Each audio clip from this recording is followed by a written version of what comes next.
আজকে মরলে কালকে 2 দিন পরের দিন কেউ কাঁদবে না।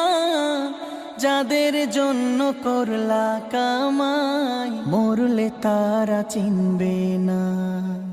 আজকে মরলে কালকে 2 দিন পরের দিন কেউ কাঁদবে না। যাদের জন্য করলা কামাই মরলে তারা চিনবে না। থাকতে সময় করো আমল, ঈমান করো খাঁটি। থাকতে সময় করো আমল, ঈমান করো খাঁটি। শেষ ঠিকানা তোমার আমার 3.5 হাত মাটি।